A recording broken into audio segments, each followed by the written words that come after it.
আসসালামু আলাইকুম। মীর তৌফিক হোসেন স্বাগত জানাচ্ছি এনটিভির দুপুরের খবরে। ক্রাউন 7 শিরোনাম দেখছিলেন, এবার বলছি পুরো খবর। আওয়ামী লীগের রাজনীতি নিষিদ্ধ সহ 3 দফা দাবিতে দ্বিতীয় দিনের মতো শাহবাগে বিক্ষোভ কর্মসূচি পালন করছেন ছাত্র জনতা। বিভিন্ন ব্যানার নিয়ে সকাল থেকেই স্লোগানে মুখরিত শাহবাগ মোড়। এ কারণে গুরুত্বপূর্ণ এই সড়কে যান চলাচল ব্যাহত হচ্ছে। এছাড়া বিকেল 3টায় শাহবাগে গণজমায়েত করার কথা রয়েছে। সেখানে বক্তব্য রাখবেন নাহিদ ইসলাম, হাসনাত আবদুল্লাহ, শারজিস আলম সহ অনেকেই। এদিকে যাত্রাবাড়ি সহ বিভিন্ন স্থানে সকালে রাস্তা ব্লক করেন আন্দোলনকারীরা। তবে 12টার পর থেকে আন্দোলনকারীরা ওইসব এলাকা ত্যাগ করে শাহবাগের বিক্ষোভে অংশ নেন। সবারই দাবি দ্রুত সময়ের মধ্যে আওয়ামী লীগকে নিষিদ্ধ করা।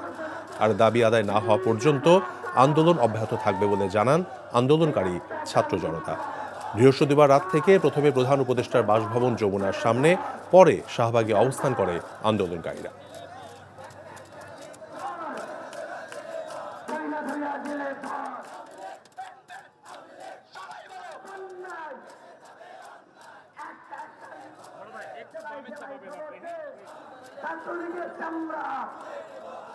ভুলে যেমন আমরা আমাদের জীবন জীবিকা পরবর্তীতে এই স্বৈরাচারী সরকারকে উৎখাতের জন্য ঐক্যবদ্ধ হয়েছিলাম, আমরা আবারও এই শাহবাগে ফিরে এসেছি সেভাবে ঐক্যবদ্ধ হতে এবং আমাদের দাবি আদায় করে নিতে। 17 বছর গুম করছে, খুন করছে, তো কেন আওয়ামী লীগ নিষিদ্ধ হবে না?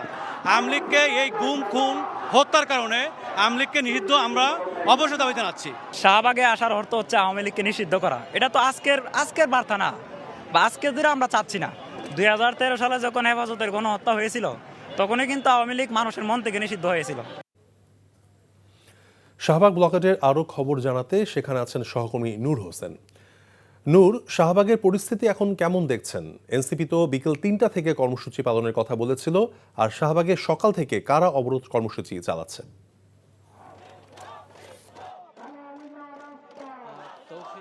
আওয়ামী লীগ নিষিদ্ধের দাবিতে, আওয়ামী লীগের বিচারের দাবিতে ছাত্র জনতার যে আন্দোলন, অবস্থান কর্মসূচি, সেই অবস্থান কর্মসূচি এখনো চলছে। গতকাল বিকেল থেকে যে শাহবাগের অবরোধ কর্মসূচিটি শুরু হয়েছে সেটি রাত হয়ে এখন পর্যন্ত চলছে। সকাল থেকে ছাত্র জনতার যারা আওয়ামী লীগকে নিষিদ্ধ চাচ্ছেন তাদের অনেকে এখানে উপস্থিত হয়েছেন, এখানে জড়ো হয়েছেন এবং তখন থেকেই তারা শাহবাগের যে মূল চত্বরটি রয়েছে সেই চত্বরটি বন্ধ করে রেখেছেন এবং আওয়ামী লীগ নিষিদ্ধের দাবিতে তারা স্লোগান দিচ্ছেন, তারা বিভিন্ন ধরনের প্লেকার্ড নিয়ে এসেছেন, তারা আওয়ামী লীগের নিষিদ্ধের দাবিতে অবস্থান কর্মসূচিটি পালন করছেন। এর ফলে এই মোড়ের যে পূর্ব দিকে পশ্চিম দিকে যে সড়কগুলো রয়েছে এই সড়কগুলোর যান চলাচল পুরোপুরি বন্ধ রয়েছে। তবে হাসনাত আবদুল্লাহ সহ এই আওয়ামী লীগ নিষিদ্ধের দাবিতে যারা আন্দোলনের নেতৃত্ব দিচ্ছেন, ছাত্র জনতাকে রাজপথে নেমে আসার জন্য এবং অবস্থান কর্মসূচি পালন করার জন্য আহ্বান জানিয়েছেন। তারা আজকে বিকেল 3টায় তাদের যে মূল গণজমায়েত, সেই মূল গণজমায়েতে ছাত্র জনতাকে শাহবাগের এই চত্বরটিতে আসবার জন্য অনুরোধ করেছেন, আহ্বান জানিয়েছেন এবং তখন থেকে হয়তো তাদের মূল যে কর্মসূচি, অবস্থান কর্মসূচি বা গণজমায়েত কর্মসূচি সেটি শুরু হবে এবং সেখান থেকে তাদের যে দাবি আওয়ামী লীগ নিষিদ্ধের দাবি সহ তারা 3টি দাবি জানিয়েছেন। আওয়ামী লীগের রাজনীতি নিষিদ্ধ করা এবং আন্তর্জাতিক অপরাধ ট্রাইব্যুনাল আইন যেটি রয়েছে সেই আন্তর্জাতিক অপরাধ ট্রাইব্যুনাল আইনে আওয়ামী লীগের বিচার করা এবং জুলাই গণ অভ্যুত্থানের যে ঘোষণাপত্রটি তারা গত বছরের ডিসেম্বর মাসের 31 তারিখ ঘোষণা করতে চেয়েছিলেন, যেটি প্রধান উপদেষ্টা ডক্টর মোহাম্মদ ইউনূস অন্যান্য রাজনৈতিক দলগুলোর মতামত সাপেক্ষে ঘোষণা করবেন আশ্বাস দিয়েছিলেন, পরবর্তীতে সেটি ঘোষণা করা হয়নি। সেই বিপ্লবের ঘোষণাপত্র সহ এই 3 দফা বাস্তবায়নের জন্য তারা তাদের আন্দোলন চালিয়ে যাবেন এবং বিকেলে হাসনাত আবদুল্লাহ সহ গণ অভ্যুত্থানের অন্যান্য যারা নেতৃত্ব রয়েছেন, অন্য রাজনৈতিক দলগুলোর যারা নেতা রয়েছেন, তারা এই শাহবাগ চত্বরে এসে উপস্থিত হবে এবং তাদের পরবর্তী কর্মসূচি কি হবে সেটি তারা জানাবেন। তবে হাসনাত আবদুল্লাহ সহ অন্য যারা নেতা রয়েছেন, যারা গণ অভ্যুত্থানেরও নেতৃত্ব প্রদান করেছেন, তারা স্পষ্ট করে বলেছেন তাদের এই 3 দফা দাবি যতক্ষণ পর্যন্ত না বাস্তবায়ন হবে, অন্তর্বর্তীকালীন সরকার যতক্ষণ না তাদের এই দাবি মেনে না নেবে, সুস্পষ্টভাবে প্রজ্ঞাপন এবং ঘোষণা না দেবে, ততক্ষণ পর্যন্ত রাজপথে তাদের যে অবস্থান সেই অবস্থান তারা চালিয়ে যাবেন। তবে শাহবাগ ছাড়া অন্য যে এলাকাগুলো রয়েছে এবং ঢাকার বাইরে যে সমস্ত জেলায় কর্মসূচি চলছে সেই কর্মসূচিগুলো যাতে কোনোভাবেই জনগণের ভোগান্তি না করে সেজন্য সবাইকে সচেষ্ট থাকার জন্য তারা আহ্বান জানিয়েছেন। তৌফিক। জানছিলাম শাহবাগ অবরোধের খবর। চট্টগ্রামে শুরু হচ্ছে তারুণ্যের মহাসমাবেশ। জাতীয়তাবাদী যুব দল, স্বেচ্ছাসেবক দল এবং ছাত্র দলের উদ্যোগে দেশব্যাপী 4টি মহাসমাবেশের প্রথমটি হচ্ছে চট্টগ্রামে। নগরীর পলো গ্রাউন্ডে মহাসমাবেশে বেলা 3টায় শুরু হবার কথা থাকলেও সকাল থেকেই মাঠে আসতে শুরু করেছেন নেতাকর্মীরা। আয়োজকরা জানিয়েছেন সমাবেশে যোগ দেবেন চট্টগ্রাম বিভাগের তরুণরা। তারুণ্যের অধিকার প্রতিষ্ঠার এই সমাবেশে বক্তব্য রাখবেন বিএনপি মহাসচিব মির্জা ফখরুল ইসলাম আলমগীর। 16 মে খুলনায়, 23 মে বগুড়া এবং সর্বশেষ 27 মে ঢাকায় অনুষ্ঠিত হবে তারুণ্যের মহাসমাবেশ।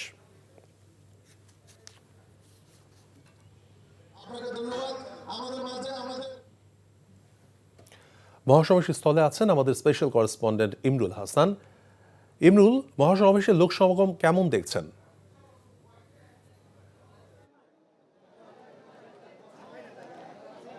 তোফেক, বেলা 3টায় আনুষ্ঠানিকভাবে শুরু হবে তারুণ্যের আজকের এই সমাবেশটি। যে দাবিতে বিএনপির 3 সহযোগী সংগঠন এই আজকের প্রোগ্রামটি আয়োজন করেছে, যে তরুণদের রাজনৈতিক অধিকার প্রতিষ্ঠার দাবিতে সেই সমাবেশটি আনুষ্ঠানিকভাবে শুরু হবে বেলা 3টায়। এখন পর্যন্ত বিচ্ছিন্নভাবে লোকজন আসছেন, যেহেতু একটা জিনিস জানিয়ে রাখি যে দেশ জুড়ে একটি তীব্র তাপপ্রবাহ চলছে। এই মুহূর্তে চট্টগ্রামের তাপমাত্রা 37 ডিগ্রি সেলসিয়াস এবং অনুভূতি হচ্ছে 45 ডিগ্রির মতো। এরকম এই তীব্র তাপদাহের মধ্যেই আমরা দেখতে পাচ্ছি যে চট্টগ্রাম এবং কুমিল্লা বিভাগের যে যতগুলো জেলা রয়েছে, চট্টগ্রাম মহানগরের যত ইউনিট রয়েছে, সেখান থেকে বিএনপির এই 3 সহযোগী সংগঠনের বাইরেও মূল দলের যে বিভিন্ন ইউনিট রয়েছে তারাও হাজির হয়েছেন আজকের এই সমাবেশে। তারা উপস্থিত হওয়ার জন্য বিএনপির মহাসচিব মির্জা ফখরুল ইসলাম আলমগীর, আমরা যতটুকু জানি যে বেলা 3:30টার দিকে এই সমাবেশ স্থলে হাজির হবেন। এছাড়া দলের স্থায়ী কমিটির সদস্য আমির খসরু মাহমুদ চৌধুরী এই সমাবেশে বক্তব্য রাখবেন। তো আমরা এই মুহূর্তে জানতে চাবো যে যুবদলের সভাপতি আমাদের সাথে রয়েছেন, যে এই প্রোগ্রামের উদ্দেশ্যটা আসলে আপনাদের কি? বাংলাদেশের তরুণদের ভোটের সংখ্যা, কিন্তু তরুণরা কিন্তু প্রচুর সংখ্যক ভোটার, প্রায় 4.5 কোটি তরুণ ভোটার। এই তরুণদের তারুণ্যকে প্রাধান্য দিয়ে বিএনপি ইতিমধ্যেই কিন্তু বাংলাদেশে বিভিন্ন কর্মশালা করেছে। তারই ধারাবাহিকতায় গতকালকে আপনারা দেখেছেন যে এই চট্টগ্রাম বিভাগ এবং কুমিল্লা বিভাগের সমন্বয়ে আমাদের এই যে সেমিনার, এখানে কর্মসংস্থান এবং শিল্পায়ন নিয়ে তারুণ্যের ভাবনা শীর্ষক যে সেমিনার ছিল। আসলে তরুণদেরকে প্রাধান্য দিয়েই কিন্তু বাংলাদেশকে এগিয়ে নিয়ে যেতে হবে এবং তরুণদের প্রতি বার্তা বিএনপি তারুণ্য নির্ভর নেতৃত্বকে প্রাধান্য দিচ্ছে, বিএনপি তারুণ্যকে প্রাধান্য দেবে। আজকের প্রোগ্রাম যে জন্য আয়োজন করেছেন তরুণদের রাজনৈতিক অধিকার প্রতিষ্ঠায়, এই রাজনৈতিক অধিকারটা আসলে কি মিন করছেন আপনি? রাজনৈতিক অধিকারের মধ্যে আপনার তাদের স্বাস্থ্য, চিকিৎসা, শিক্ষা, সর্বোপরি সাংবিধানিক অধিকার, এবং সাংবিধানিক অধিকারের প্রধানতম অধিকার হলো ভোটাধিকার। এই ভোটার অধিকারকে প্রয়োগ করার জন্য তরুণদের যেই আকাঙ্ক্ষা, সেই আকাঙ্ক্ষাকে ধারণ করেই আমরা তরুণদের রাজনৈতিক অধিকার প্রতিষ্ঠার যেই দাবি, প্রধানতম দাবিকে সামনে নিয়েই কিন্তু আমরা আজকে জনগণের সম্মুখে উপস্থিত হয়েছি। বার্তা আমাদের এটাই যে তরুণদের আকাঙ্ক্ষাকে প্রাধান্য দিয়েই কিন্তু বাংলাদেশকে বিনির্মাণ করতে হবে। কি পরিমাণ লোক সমাগম আশা করছেন আপনারা আজকে? আমরা দেখেন সংখ্যা বলতে পারবো না, বাইরে ইতিমধ্যে দেখেছি মিছিলে রাস্তাঘাট সয়লাভ হয়ে গেছে। আমরা আশা করি, যদিও প্রায় 37 ডিগ্রি ফারেনহাইট আজকে তাপমাত্রা, এটা রিয়েল ফিল্ডস দেখাচ্ছে যে 45 ডিগ্রি। এই প্রখর রৌদ্র তাপকে উপেক্ষা করেই আমি আশা করি যে তরুণ নেতৃত্ব এবং তরুণ জনগণ এখানে উপস্থিত হবেন। লাখো জনতার সমাবেশ হবে আশা করি। তোফেক, যুবদলের সভাপতি আব্দুল মুন্না বলছিলেন যে তরুণদের যে রাজনৈতিক অধিকার, সেটি বলতে তারা বুঝাচ্ছেন যে তরুণ যে 4.5 কোটি ভোটার রয়েছেন, যারা গত 15 বছর ভোটাধিকার থেকে বঞ্চিত ছিলেন, এই তাদের ভোটাধিকার প্রতিষ্ঠার জন্য তারা এই সমাবেশটির আয়োজন করেছেন। এবং বিএনপি যে বারবার রোডম্যাপের দাবি জানাচ্ছে, যে আগামী জাতীয় নির্বাচনের তাদের এই কর্মসূচি সেই রোডম্যাপের দাবিকে আরও ত্বরান্বিত করবে, এমনটা ধারণা করা হচ্ছে রাজনৈতিক পর্যবেক্ষকের মহল থেকে। তৌফিক, জানছিলাম তারুণ্যের সমাবেশের খবর। সাবেক রাষ্ট্রপতি আব্দুল হামিদের বিষয়ে পুলিশের স্পেশাল ব্রাঞ্চ এসবি থেকে মন্ত্রণালয়ে কোনো নিষেধাজ্ঞার কাগজ পাঠিয়েছে কিনা তা জানা নেই স্বরাষ্ট্র উপদেষ্টা লেফটেন্যান্ট জেনারেল মোহাম্মদ জাহাঙ্গীর আলম চৌধুরীর। তবে কিভাবে আব্দুল হামিদ দেশ ছাড়লেন সেটি তদন্ত করা হচ্ছে। 3 দিনের মধ্যে তদন্ত প্রতিবেদন পাওয়ার পর ব্যবস্থা নেওয়া হবে। শনিবার সকালে হযরত শাহজালাল আন্তর্জাতিক বিমানবন্দর পরিদর্শন শেষে সাংবাদিকদের এসব কথা বলেন উপদেষ্টা। তিনি বলেন, আব্দুল হামিদের দেশ ছাড়ার পেছনে দোষীদের কাউকেই ছাড় দেওয়া হবে না। এ সময় শেখ হাসিনাকে দেশে ফিরিয়ে আনার বিষয়ে আবেদনের প্রেক্ষিতে ইন্টারপোল কাজ করছে বলেও জানান তিনি।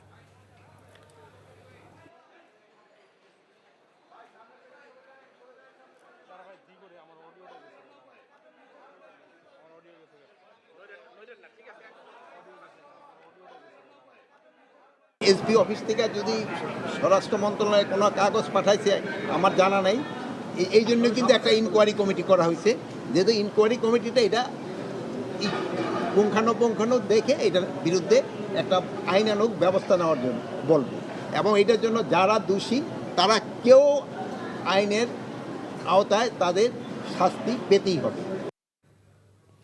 সকল নাগরিকের অধিকার সুরক্ষিত হবে এমন জাতীয় সনদ তৈরি করবে ঐক্যমত কমিশন। জাতীয় সংসদে এলজি হলে শনিবার United Peoples Democratic Front UPDF এর সঙ্গে আলোচনা শেষে কথা বলেন কমিশনের সহসভাপতি অধ্যাপক আলী রিয়াজ। জাতীয় সংসদে আলোচনায় নেতৃত্ব দেন ইউপিডিএফ এর সংগঠক মাইকেল চাকমা। তিনি বলেন, পার্বত্য এলাকার নাগরিকরা নির্যাতিত, এর প্রতিকার হওয়া দরকার। ইউপিডিএফ গণতান্ত্রিক শাসনের প্রতি আস্থাবান বলে জানান তিনি। স্বাগত বক্তব্যে আলী রিয়াজ বলেছেন, দেশ বিনির্মাণে অভূতপূর্ব সুযোগ সৃষ্টি হয়েছে, সে সুযোগকে কাজে লাগাতে সব রাজনৈতিক দলের যার যার অবস্থান থেকে কাজ করতে হবে। তিনি বলেন, নাগরিকের অধিকার প্রতিষ্ঠা এবং সেবা নিশ্চিতে জাতীয় সনদের প্রতিফলন থাকবে। ঐক্যমতের ভিত্তিতে সনদে দেশের মানুষের আশা আকাঙ্ক্ষার কথা ফুটে উঠবে। সব ধরনের নাগরিকের অধিকার তা সুরক্ষিত করতে পারবে। সেই সুরক্ষা ছাড়া একটি গণতান্ত্রিক সমাজ, একটি গণতান্ত্রিক রাষ্ট্র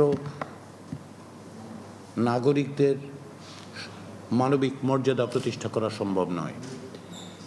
একটি গণতান্ত্রিক রাষ্ট্রই কেবল সকলের অধিকারকে নিশ্চিত করতে পারে, আইনের শাসন প্রতিষ্ঠা করতে পারে।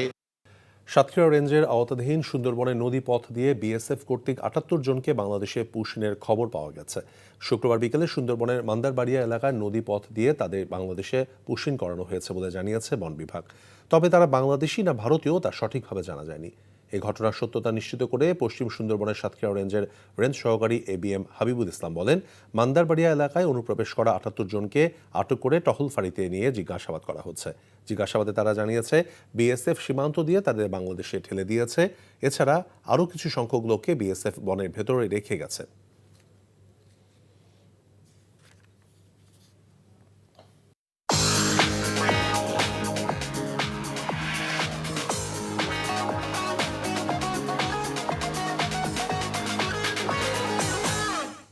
মার্কেন্টাইল ব্যাংক অর্থনীতির খবর। মিয়ানমারের রাখাইন রাজ্যের অস্থিরতার প্রভাব পড়েছে বাংলাদেশ মিয়ানমারের বাণিজ্যিক সম্পর্কে। দুই দেশের পণ্য আমদানি রফতানিতে ব্যবহৃত স্থলবন্দরেও দেখা দিয়েছে স্থবিরতা। কাজ না থাকায় সংসার চালাতেও হিমশিম খেতে হচ্ছে বন্দরের শ্রমিকদের। আর সংশ্লিষ্টরা বলছেন, মিয়ানমারের অভ্যন্তরীণ সমস্যার সমাধান না হলে দুই দেশের মধ্যে বাণিজ্যিক সম্পর্ক ভালো হবে না। কক্সবাজার থেকে ইকরাম চৌধুরী টিপুর পাঠানো রিপোর্ট। টেকনাফ স্থলবন্দরে পণ্য আমদানি রপ্তানিতে চাপ নেই, বসে অলস সময় পার করছেন বন্দরের শ্রমিকরা। বন্দর কর্তৃপক্ষের তথ্যমতে গত মার্চে রাখাইন রাজ্য থেকে টেকনাফ স্থলবন্দরে ৬৭৫.৪৩ মেট্রিক টন বিভিন্ন পণ্য আমদানি হয়েছে, যেখান থেকে সরকারের ৭,৯৬,০০,০০০ টাকা রাজস্ব আদায় হয়েছে। তবে এখন এই আমদানি নেমে এসেছে শূন্যের কোটায়। কাজ না থাকায় সংসারে খরচ তুলতেও হিমশিম খেতে হচ্ছে বন্দরের শ্রমিকদের।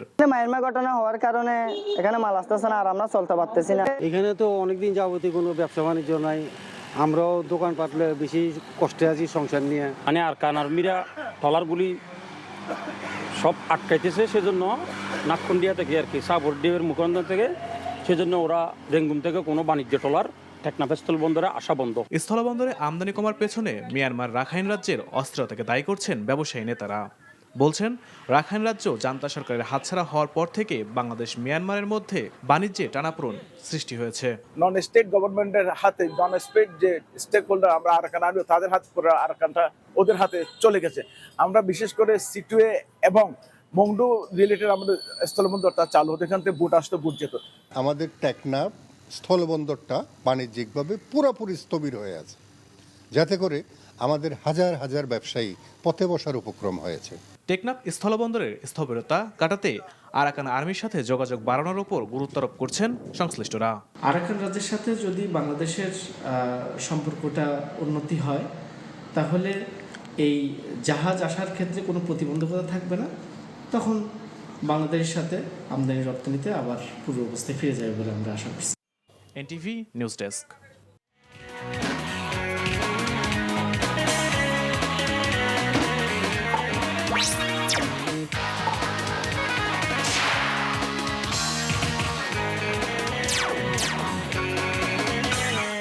ইস্তাহানি প্রিমিয়াম চেয়ে খেলার খবর।